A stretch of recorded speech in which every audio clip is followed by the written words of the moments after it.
Dino nembago baraka como baraka baraka wakaso meki sabali. Non, il sabali. Non. Fait no passé c'est le wati montre gogo kenji. Ambu dali le passo kadwa. Ne montre kan gogo kenji alhamdulillah 15 do 45 do. Mais maraje sabali. Ah, nyamboro lambola. Voilà, Allah to it. I'm going to say 10 heures, Inch'Allah, 10 o'clock. Let's go. Donc c'est ça. Amena anga kuma da tuni nimi. Non. Wale ange kuma chama mfoni. Fenkelen bi. Nan ji jaloma. Madola avant de me poser. Non. Parce que ni ya meka foko ibe den corriger ka kokolon wala. E bola kalama ka foka be kokolon kirani. E ma bwa ka kokolon kalama e ko corriger tulo. Okabula. Mun bɛ se k'i dɛmɛ ka bɔ den ka ko bɛɛ lajɛlen kalama o de ye i b'i jija e min ye denfa ye e min ye denba ye i b'i jija cogo bɛɛ lajɛlen na a gɛlɛyara cogo o cogo i b'i den kɛ i teri ye. Teri bɛɛ lajɛlen e kungo fɔbaga o ye jɔn ye ni problème b'i kan komi gɛlɛyali ma kosɛbɛ i b'i teri sɛbɛ do yɔrɔ ɲini ka ɲɛfɔ a ɲɛna tuma dɔ la hali i ka défaut i tɛ fɛ mɔgɔ ka bɔ défaut min kalama tuma dɔ la i b'i dɛn ka taa i teri kelen fɛ ka ɲɛfɔ a ɲɛna a bɛ se ka solution d'i ma cogo min donc n'i ye teriya sɔrɔ ni mɔgɔ ye k'a to a dusukun k'i kanu hali n'i ye tɔɔrɔya fɛn fɛn lakan kanu min b'a to a tɛ tɔɔrɔya nin ye tuguni o kama Ibn Qayyim ko a ko wa kam yasbiru al-mushtaqu amman yuhibbuhu wa fi qalbihi narul asad wa kama qala مجنون ليلى. نعم. فلو أن لي قلبين عشت بواحد وأفرقت قلبا في هواك يعذب. يا سلام. سكنني موجهة أكفوي تطرقني أتفوي دو إيمان إبى بو أكاكو بكلام ni problem ya so a hakli be la mo folo mi kakana ka problem yira la o bɛ kɛ ani min ka di kosɛbɛ donc e de b'i jija i den a ka teri caman ninnu cɛma i b'i jija e l'o ka teriya fanga bɛ bonya i ka den yɔrɔ ka tɛmɛ a teri bɛɛ lajɛlen kan n'o kɛra i bɛ fɛ a ye don da min fɛ hali ni o da man di a ye kanu min b'a ni ɲɔgɔn cɛ dɛ o kanu b'a pousser a b'i sago kɛ donc o ye fɛn de ye denfa ani denba a bɛɛ lajɛlen kan k'i hakili to k'i fanga ban cogo bɛɛ lajɛlen na e bɛ se ka den ka teriya sɔrɔ n'o kɛra éducation bɛ ɲɛ i bolo an bɛ ɲini Ala subhanahu wa ta'ala fɛ Ala ka nɔgɔya.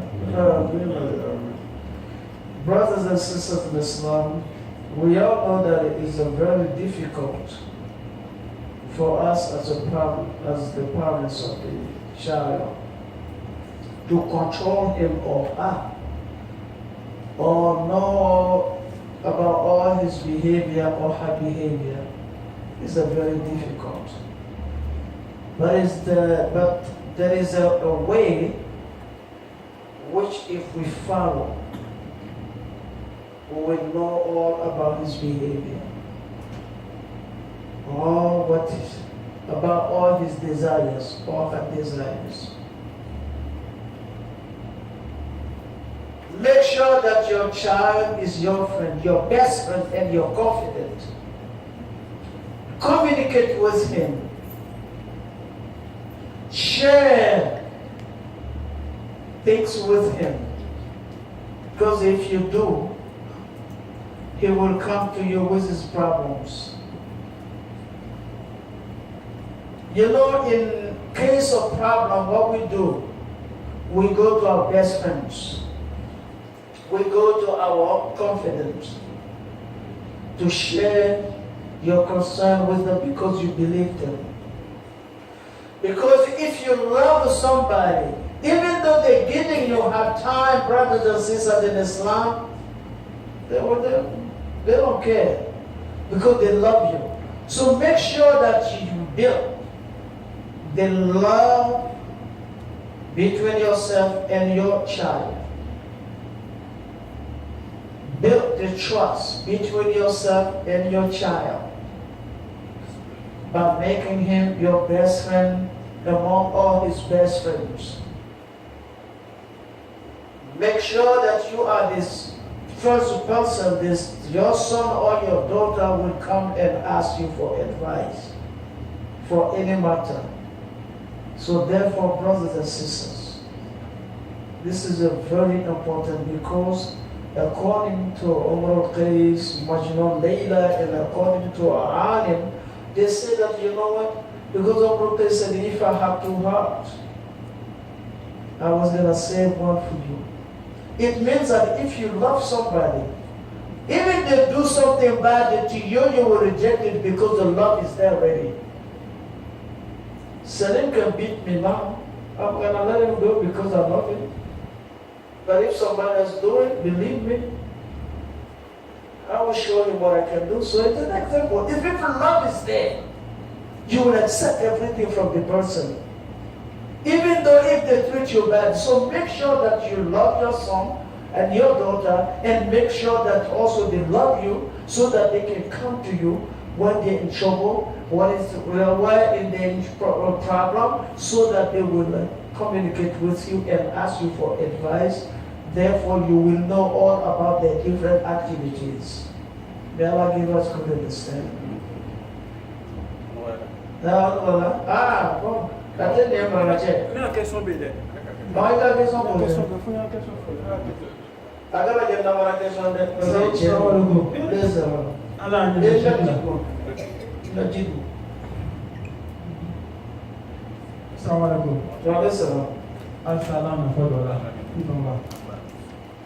Enfin, moi j'ai un commentaire à faire.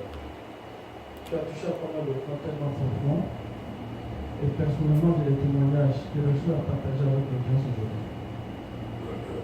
L'un des derniers points que tu as soulevé, auquel l'imam Konaté a réagi, c'était de dire tu es en train de suggérer que nous quitte à l'heure pour aller à New Rochelle pour s'étendre. Moi, je pense que dans tout ce que tu as dit, le problème de fond, nous, c'est là. L'éducation que nos enfants prennent dans la rue, dans le quartier où ils vivent. Le problème, c'est là. La réaction de l'imam également reflète la réaction, la pensée de tous ceux qui sont ici. J'ai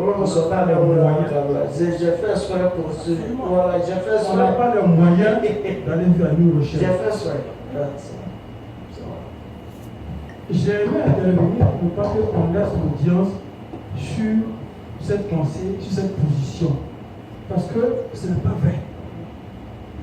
Le vrai problème, c'est qu'on a un problème de priorité quand on est dans ce pays-là. Vivre à Harlem, vivre dans le Saint-Blanc, c'est tout à fait normal quand on arrive moment dans ce pays. Le temps de trouver ses repères, il faut qu'on commence par quelque part. Mais c'est quelque part, là, il faut qu'on se mette en tête que cela est une transition vers quelque chose de meilleur. Mais lorsque notre priorité, c'est de construire des immeubles au pays, tous les fonds que nous avons ici, en train de faire des boulots que nous faisons, des double shifts, construire au pays, et quand on fait 5 ans, 10 ans, 15 ans, 20 ans à Harlem ou le South Bronx, moi je dis sensiblement qu'il y a un problème.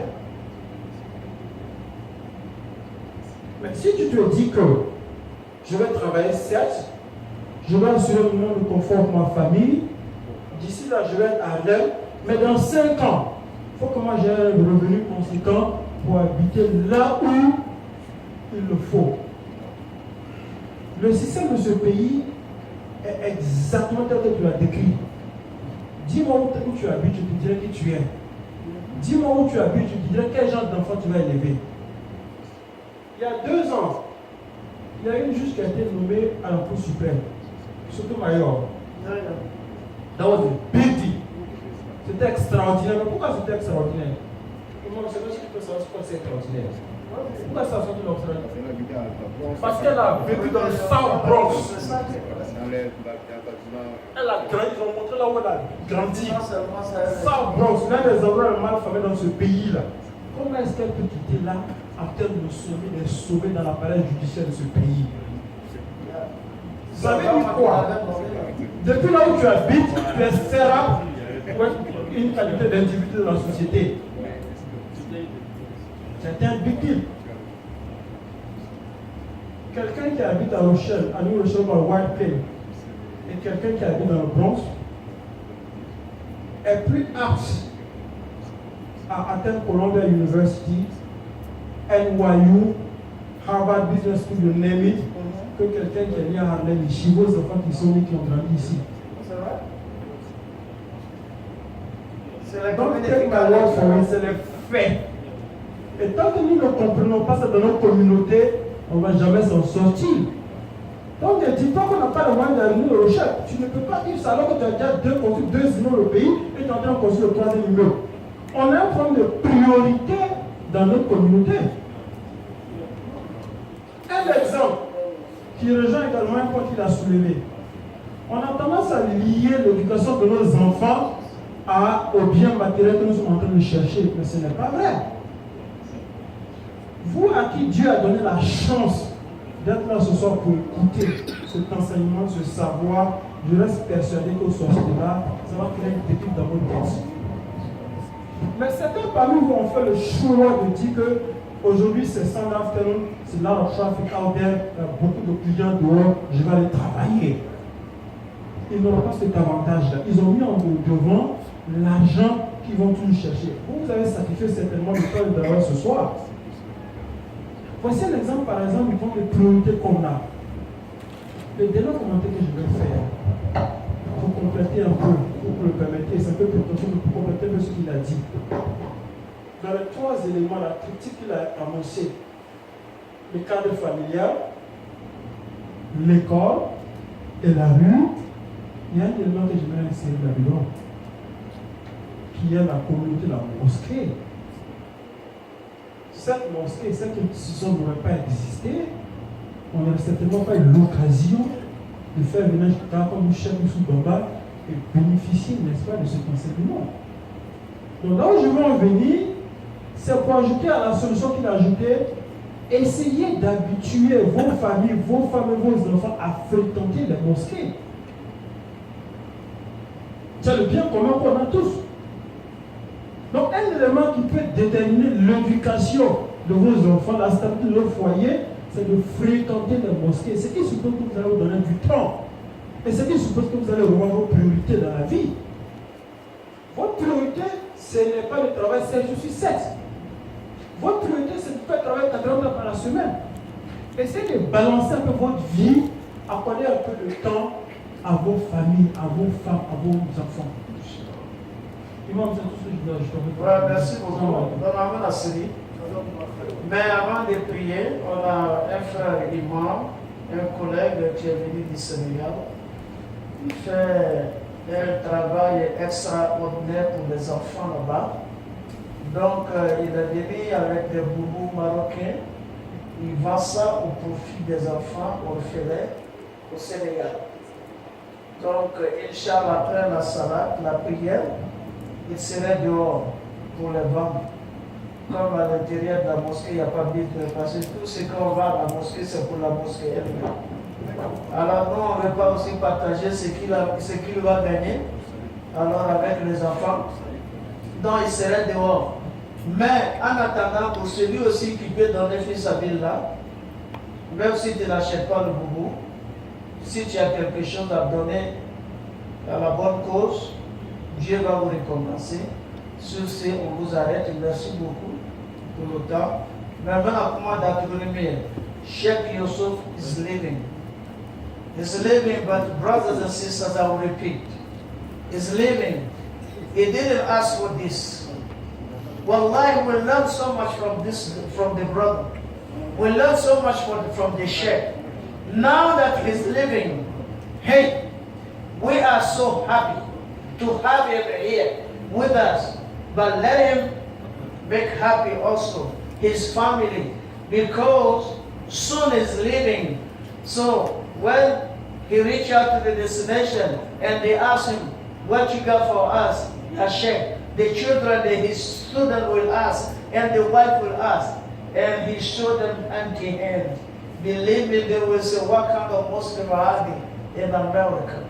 He didn't ask for it. But whatever you can provide, if not today, tomorrow, because I think it's leaving next Sunday. Next Sunday, 1 week from now. So make sure when you come, show me the money. When I say money, I'm talking about money. I love money. Because of money, I came to America. Believe me. I'm not kidding. I love money. When I say money, I mean it. Don't come here to show me $100 and grab a $5. I'm not going to accept it from you. Wallahi, the Sheikh did so much for this community and all Muslims. Believe me, let me share this with you, Brother Zubair. You know, he went to Washington, D.C. You know what happened? The Ethiopian community, the Somalian community, they said that we want him here. We're going to give you car, house, salary so that you can stay here to teach our children and ourselves the Quran. Allah bless us with the knowledge of our brother here. What we do with brothers. Praise the peace of Allah. If it's not today, next week is living. Next Sunday. But you come and give me something envelope, I want the envelope to be heavy like this. Don't put no father and no envelope to give me. No. I'm not going to accept it. I'll be in trouble with you. Because when I say money, I mean it. Money.